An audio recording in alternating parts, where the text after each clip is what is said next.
Good afternoon. Phil Lindemann with your news from Avalanche Physical Therapy on Krystal 93.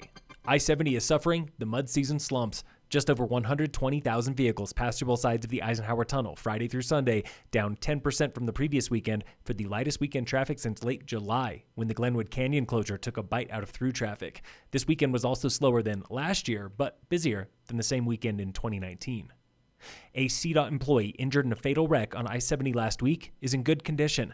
Timothy Malishkin is recovering at St. Anthony Summit Medical Center after suffering serious injuries late last Tuesday. Friends and even strangers are giving tens of thousands to his recovery. A GoFundMe campaign has raised nearly $21,000 in less than a week. Malishkin was working on his truck when he was struck by a semi driven by 43-year-old Vipan Mengi of California. Mengi died on scene.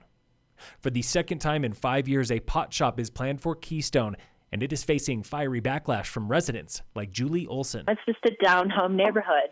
A pot shop and marijuana lounge are not welcome here, and they have no place in Keystone. Summit County recently denied plans for the Tree Line dispensary, saying it did not fit the character of the neighborhood next door to Dos Locos and neighbors like Julie. Owner Zach Becker of Montezuma is appealing that decision, saying he made the shop smaller based on community outreach. His plans also do not include a lounge. Board of County Commissioners hears the appeal tomorrow. Olson says she and many of her neighbors will be there. November ballots are in the mail, and all this week we are talking to 9 candidates for school board, beginning with sitting board member Johanna Kugler. I have 3 kids at Dillon Valley, and I want to be a good model for them. I want them to see that you can advocate for something you believe in, that you can do it all in a positive way, and that you can be committed and engaged in many, many aspects of your community to make things better. She was appointed to the board in July when Isabel Rodriguez resigned. She believes in whole child, community, and team, inspired by her day job at Open Arms Childcare. It is the whole community and looking at that aspect of the individual child, and it's coming together to think that every child has needs, and those need resources and tools, and everyone's a part of that team. Kugler admits the school board learning curve has been steep, but just 3 months of work has not been enough. I'm running a grassroots effort because really I believe in the whole child, the whole team, and the whole community. And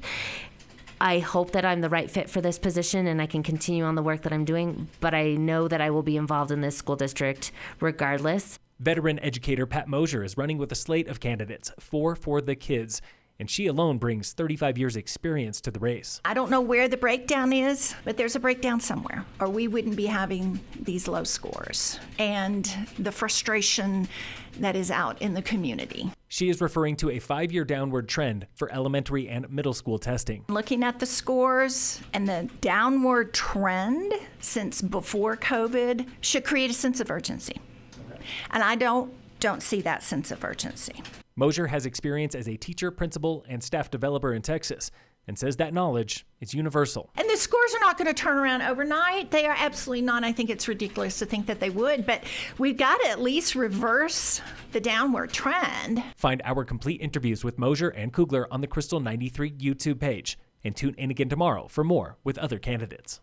And in local sports, Summit High Volleyball faces Steamboat Springs at home tonight. Boys soccer is playing Gunnison at home. The Tigers had a huge weekend. Cross-country star Dom Ramírez finished second out of 226 runners in North Glen Friday. Freshman Ella Hagan was 6th out of 194. Tigers football shamed Glenwood Springs 41-0 in the snow Saturday, and Summit Girls Rugby took 3rd at the Elite Pink Sevens tournament. Yesterday, mountain bike all-star Lassie Konechny defended his first-place state ranking with a win at Granby Ranch. His little brother Nico won the JV race, and girls superstar Marin Ward took 2nd for varsity girls.